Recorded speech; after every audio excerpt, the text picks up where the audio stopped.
एक सुहाना सा दिन होता है और मगन, रामलाला, चंदन, राजन, तपन और गोलू के पापा गांव के बरगद के पेड़ के नीचे बैठकर अपनी शाम की गपशप कर रहे हैं। अरे रामलाला और चंदन, तुम्हारी फसल कैसी चल रही है इस साल? अरे बंधु क्या बताएं, बारिश ने तो परेशान कर रखा है। सही बात, बारिश की कमी ने दिमाग खराब कर दिया है। सरपंच गांव वालों के लिए एक खबर लेकर आता है। अच्छा मेरे गांव के भाइयों, सुनो जरा, हमारी सरकार ने किसानों के लिए शहर में एक सेमिनार का आयोजन किया है, जिसमें वो खेतों के बारे में और भी कुछ जानकारी देंगे। तो मुझे लगता है कि हमें वहाँ जाना चाहिए। सरपंच जी, मेरे खेतों में कीड़ों ने परेशान कर दिया है, उसके लिए कुछ जानकारी मिलेगी क्या? बिल्कुल, तुम्हारे खेतों के बारे में तुम्हें सारी जानकारी देंगे वो लोग। तुम तीनों को जाना चाहिए, बहुत फायदा होगा तुम्हें उससे।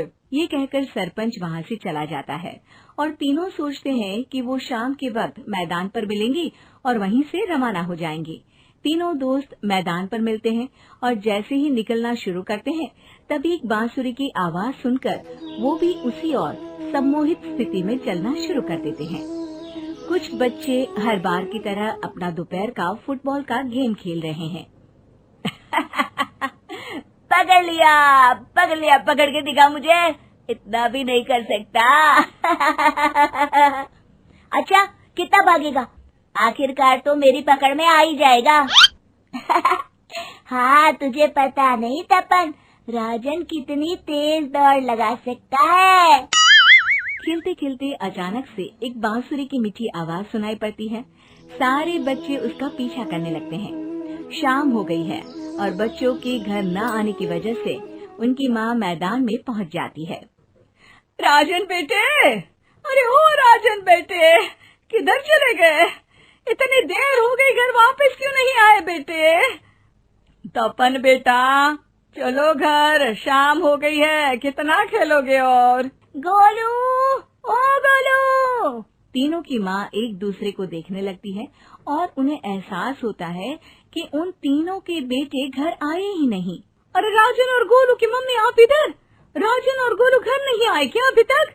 नहीं तो दोपहर में राजन मुझे बताकर गया था कि वो तपन और गोलू के साथ खेलने जा रहा है। मैंने सुना है कि गांव में एक चुड़ैल घूम रही है, कहीं वही तो नहीं ले गई ना हमारे बच्चों को? ऐसा कुछ नहीं हुआ होगा, हम तीनों अलग अलग जगह ढूंढते हैं, इधर ही खेल रहे होंगे तीनों बच्चे। ये कहकर तीनों बच्चों की माएं उन्हें ढूंढने निकल गई। बहुत देर हो गई और फिर भी तीनों बच्चे मिले नहीं। तीनों की माएं मैदान पर फिर से मिलती हैं। सुनिए जी, ये तीनों मिल ही नहीं रहे हैं और मेरे दिमाग में बहुत बुरे बुरे ख्याल आ रहे हैं। अब चिंता मत कीजिए, हम सरपंच से जाकर बात करते हैं, वो हमारी मदद करेंगे। गोलू की माँ सही कह रही हो, चलो चलते हैं। एक उम्मीद की आशा लेकर तीनों अपने बेटों की फिक्र में सरपंच के घर जा पहुंचती है। सरपंच अपनी शाम की चाय पी रहे हैं और अखबार पढ़ रहे हैं। तभी तीनों की माँ हड़बड़ी में भागकर उनके पास आती है। अरे अरे, आप तीनों इतनी डरी हुई क्यों हो? क्या हुआ? ऐसी क्या बात हो गई? तिवारी जी, हमारे लड़के दोपहर से खेलने गए हैं और अब तक लौटे नहीं हैं।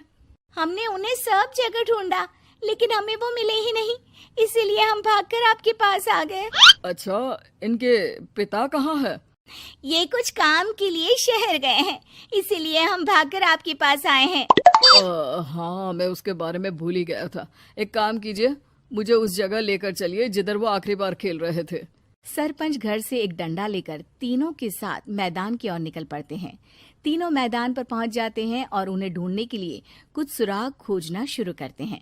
आपको कोई ऐसी जगह पता है जहाँ ये तीनों साथ में मिलते हैं? नहीं जी, ऐसी तो कोई जगह नहीं पता। अचानक से वही बांसुरी की आवाज आना शुरू हो जाता है और सरपंच सम्मोहित होकर उस आवाज की तरफ जाना शुरू कर देते हैं। अरे तिवारी जी, आप ठीक तो हैं? कहाँ जा रहे हैं? अरे ओ तिवारी जी, वो हमें सुन नहीं पा रहे हैं क्या? सरपंच बांसुरी की धुन में झुककर उसी दिशा में आगे बढ़ रहे थे। ये आवाज कैसी? ऐसा लग रहा है कि कोई बांसुरी बजा रहा हो। हाँ, सरपंच जी भी उसी दिशा में जा रहे हैं। सरपंच का पीछा कर तीनों मैदान के टूटे हुए बंगले पर पहुंच गए और सरपंच के पीछे दरवाजे के अंदर घुस गए। तीनों बंगले के अंदर झांकते हैं तो देखते हैं कि बहुत अच्छे से संभाला गया है बंगला। उतने में एक हंसी की आवाज आती है। मेरी बांसुरी, तूने मुझे आज तक कभी तंग नहीं किया।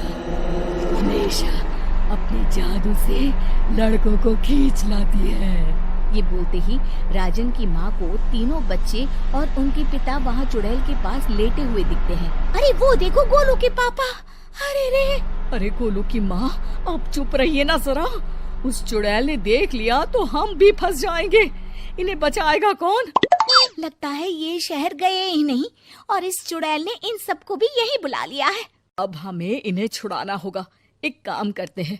राजन की मम्मी गोलू और तपन की मम्मी को एक प्लान बताती है। बिल्कुल सही कह रही हो राजन की मम्मी। चलो आज इस चुड़ैल को मजा चखाते हैं। तीनों माएं अपने छुपने की जगह से बाहर निकलती हैं और एक्टिंग करना शुरू कर देती है। ये तो बढ़िया है। अब इसका असर औरतों पर भी हो रहा है। वाह जी वाह। तीनों माएं चुड़ैल की थोड़ा करीब आती हैं। राजन और गोलू की माँ चुड़ैल को पकड़ लेते हैं और तपन की माँ बांसुरी हाथ से पकड़कर तोड़ देती है। अरे पागल औरत, ये क्या कर दिया?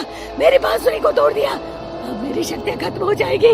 तुम्हें तो अरे तुझे क्या लगा चुड़ैल कहीं की हमारे बच्चों को और पतियों को हाथ लगाएगी तू?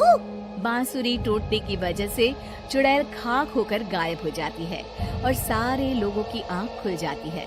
सब अपने परिवार को लेकर उस बंगले से बाहर निकल जाते हैं। कहते हैं ना,